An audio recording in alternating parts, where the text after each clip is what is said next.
एक छोटे से गांव में एक लड़का रहता था जिसका नाम था विक्रम।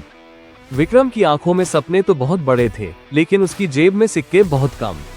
उसके हालात ऐसे थे कि लोग उसे अक्सर एक ही पुरानी कहावत सुनाते थे, बेटा जितने पैर हो उतनी ही चादर पसारनी चाहिए। विक्रम जब भी कुछ बड़ा करने की सोचता, कोई न कोई आकर उसे उसकी औकात याद दिला देता। एक बार उसने अपना एक छोटा सा व्यापार शुरू करने की कोशिश की, लेकिन तजुर्बे की कमी और पैसों की तंगी के कारण वो बुरी तरह फेल हो गया। उसका सब कुछ डूब गया। उस दिन वह अपने घर की छत पर बैठा, उदास, हताश और अपनी किस्मत को कोस रहा था।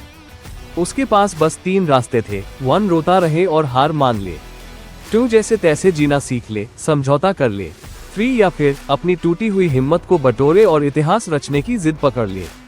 तभी उसकी नजर आसमान में उड़ते हुए एक बाज ईगल पर पड़ी। तेज हवा चल रही थी, मौसम खराब था, लेकिन वह बाज हवा के साथ बहने की बजाय हवा को चीरते हुए ऊपर और ऊपर जा रहा था। उसका पूरा फोकस नीचे जमीन पर अपने शिकार पर था।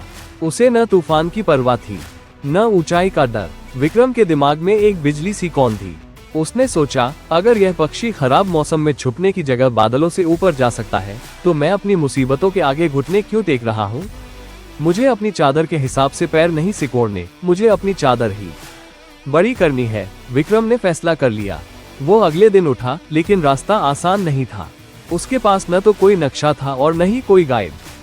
उसे ऐसा लग रहा था जैसे वो घने कोहरे फॉग में चल रहा हो। उसे अपनी मंजिल साफ नहीं दिख रही थी। तभी उसे याद आया कि जब कोहरा होता है तो हमें पूरी सड़क देखने की जरूरत नहीं होती, हमें बस अगले 2 कदम देखने होते हैं। जैसे जैसे हम आगे बढ़ते हैं, रास्ता अपने आप दिखता जाता है। विक्रम ने यही किया। उसने दुनिया के तायानों को अनसुना कर दिया। उसने एक गैराज में मैकेनिक का काम शुरू किया। दिन में काम करता और रात को अपनी पुरानी किताबों और इंटरनेट से नई तकनीक सीखता। लोग उस पर हंसते थे, अरे देखो, कल का बिजनेसमैन आज तेल ग्रीस में सना हुआ है। ये वो लोग थे जो उसे लिमिटेड वर्जन समझते थे। लेकिन विक्रम जानता था कि शेर को अगर बचपन से खिचड़ी खिलाओगे तो वो शिकार करना भूल जाएगा, पर अगर उसे याद दिला दो कि वो जंगल का राजा है, तो उसकी दहाड़ वापस आ जाएगी। विक्रम ने अपने अंदर के शेर को जगा लिया था। उसके बुरे दिन उसके लिए उस दर्पण मिरर की तरह थे, जो उसे उसकी असलियत दिखा रहे थे। हर बार जब उसका शरीर थक कर कहता, बस कर यार और नहीं होगा, तो उसकी जिद कहती, बस 1 घंटा और, बस एक कोशिश और। समय बीतता गया, 2 साल, 3 साल। विक्रम की मेहनत अब रंग लाने लगी थी। उसने एक ऐसी मशीन का डिजाइन तैयार किया जो खेती में किसानों का काम आधे समय में कर सकती थी। लेकिन अभी असली परीक्षा बाकी थी। जब वह अपना आइडिया लेकर निवेशकों इन्वेस्टर्स के पास गया, तो 10 में से 9 लोगों ने उसे रिजेक्ट कर दिया। उन्होंने कहा, तुम्हारी कोई बैकग्राउंड नहीं है, तुम यह नहीं कर पाओगे। यह वही पल था जहां 99% लोग टूट जाते हैं।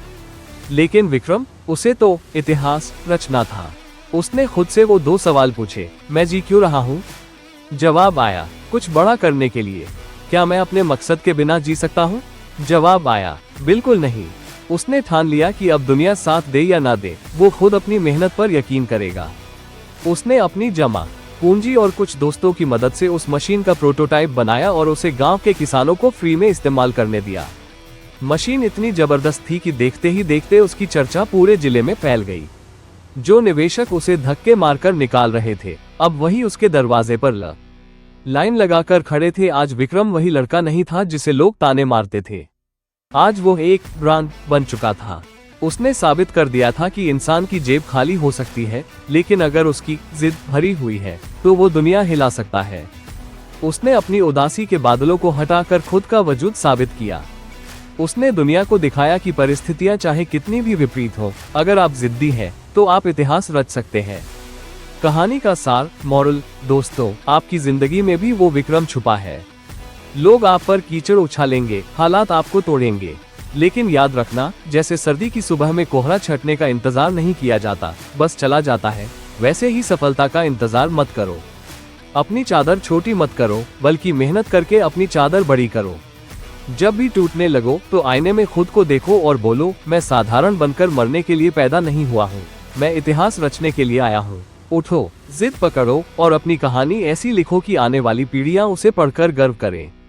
जय हिंद।